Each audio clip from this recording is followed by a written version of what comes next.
Thanks for tuning in again. Thanks for hitting that play button. Today's video is going to give you some basic info that we wish we knew before we visited Shenandoah National Park. So let's start with the location. So it's located inside the Blue Ridge Mountains. So Shenandoah National Park is approximately 105 miles from Front Royale, which is the northern entrance, all the way down to Waynesboro, which is the southern entrance of Shenandoah National Park. So it's a pretty large park. It does have 500 miles worth of trails. So we're making this video because you really have to plan and prepare before you go to Shenandoah National Park. Tomorrow we're going to Shenandoah.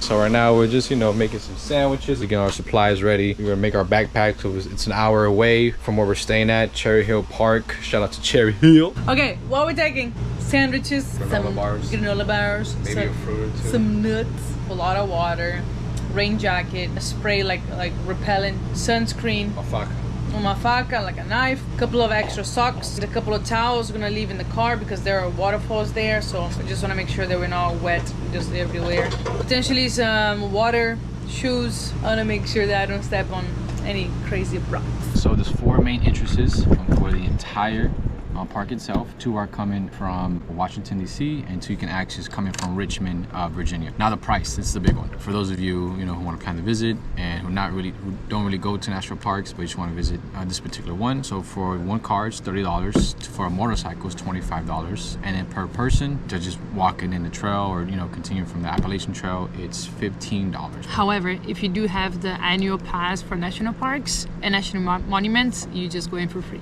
Exactly, you just show that big bang thing right there. Third basic info is pets. Now, although we don't have one just yet, but I know those of you who want to bring your furry friends or furry kids, so they do allow pets, which is one of the few national parks that does allow pets inside the park, but they are prohibited on some trails. So I would do the research on the website to find out if you're doing that particular trail, to see if your furry friend is allowed to go on the trail with you. There's one big main trail that's known for it to do in Shenandoah National Park, which is the Old Rack Mountain. Now that's one that we didn't do, only strictly because it was going to be too long for us and we only had a day to visit. And it's too far from us also. Exactly. About the Old Rag Mountain hike, it takes 7 to 8 hours. We encourage you guys to go online and get more information. You will need a day pass or select a slot or something like that. We don't know much information because we didn't go do that one. But if you're interested in doing that hike, just be aware that it's very physically demanding. You're gonna be for a lot of hours doing that hike, so bring food and jackets, whatever you think is going to be necessary for yourself on that hike. But we strongly recommend you planning ahead for that hike and go on the website to get more information, especially when it comes to parking. If I'm not mistaken, parking in that area is very limited. Another main location that people like to visit is the Big Meadows, mainly known for the stargazing at night. They also do a whole bunch of lodging and camping there as well. So those are 2 places that hopefully we get to revisit back later on in the future. So we ended up doing 3 trails. They were nearby the visitor center that we were close to. So the visitor center was Front Royale. Really important information is as you go and drive the Sky Drive road, just be careful as you park, because you are going to park on mile 10 and then you have to cross the road and the hike starts on the other side of the Sky Drive road. The reason why it's very important is because there's a trail right next to the parking lot, and we took that trail. We went about an hour and a half on that trail, and then we realized we're doing the wrong hike, so we had to come back all the way to the parking lot, cross the road, and then do the actual trail. So that trail, instead of being 2 hours, ended up being 4 hours. Yeah, we went deep into the first trail that we didn't know that was the wrong one, like deep. Just be really mindful of that. We're going back to the car because Joe's theory is that the parking lot that we were at, we should have crossed the road here at the national park, and the hike was on the other side. So we're gonna go to the beginning. So basically, we did this hike for nothing. Actually, to tell you guys not to underestimate any hike, because as you can see, we just made a big mistake. Study the map. We're north, south, west, east, all that good stuff. The first trail that we did was the Compton Gap Trail, and it was awesome. It was about a 2-hour hike. It's about 2.4 miles round trip. We're doing the Compton Gap Trail. We're following the blue signs, the blue paint on the trees, like this one. Indicate our trail. And that indicates our trail. White is the AT, aka Appalachian Trail. We're not trying to do that. That takes months. So we're gonna do a quick 2-hour hike, and this was the hike that we are on. We made it to the peak. To the peak.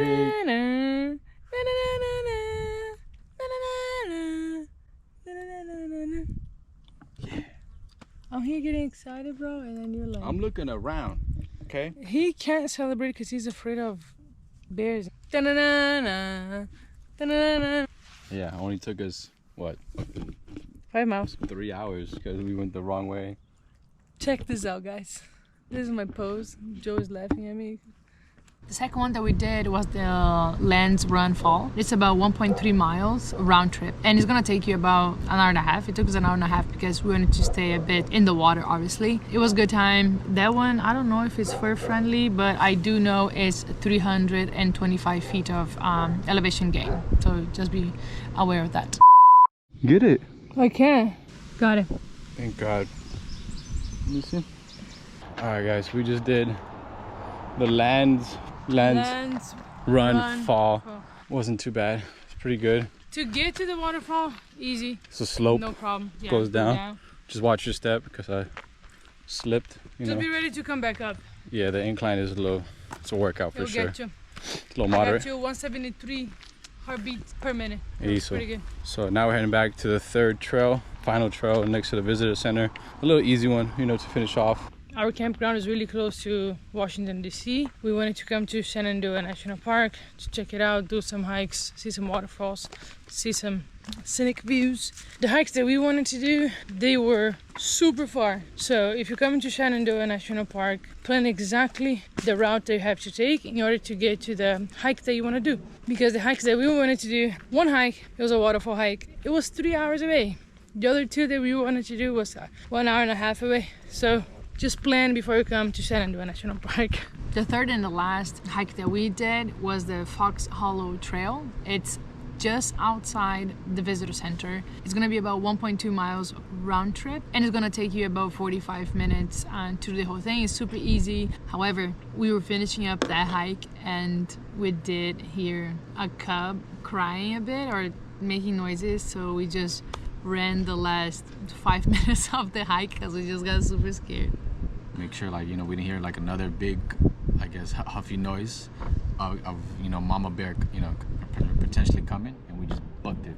The hell, got the hell out of there. So after 11 miles, we ran the last 5. So those are the main topics that we wanted to cover. I think most importantly for Shenandoah National Park, you really want to know your location. You really want to plan ahead. We strongly encourage you guys to go on the website, just map down the hikes that you want to do, because we went the night before, we went on the website, we mapped out like 3-4 hikes that we wanted to do, but we didn't realize that those hikes were super far from the visitor center that we were gonna go to. So just be mindful of that, number one. If you're going during summertime, be aware that there are gonna be insects and bugs and gnats, you know, anywhere you go. So just take your bug repellent with you along with your sunscreen, and of course never forget your water. Bring a lot of water because it does get really hot out there. Lastly, I'd like to give a shout out to our first sponsor, Getting Construction.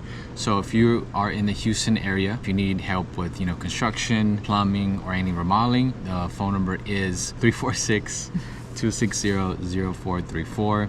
Excellent job. He's been around for years. Give him a call and say that Nomachiando sent you, and he'll give you 10% off of plumbing. So thank you again for our first sponsor, which is Getting Construction. Thank you, Jesse, for everything. If you liked this video, if you thought this was very informative for you, or just helped you out one bit, or just hit the like button so you can see more videos of us. Keep following our journey with us. We're excited. We're hitting a lot of new locations for us, and we're learning as we go. So just make sure you subscribe.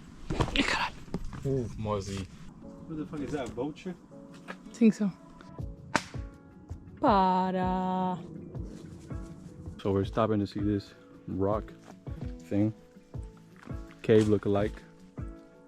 Oh God. I know what. Go across it. I think we can go up the rock. Yeah, legal. Care to go in front?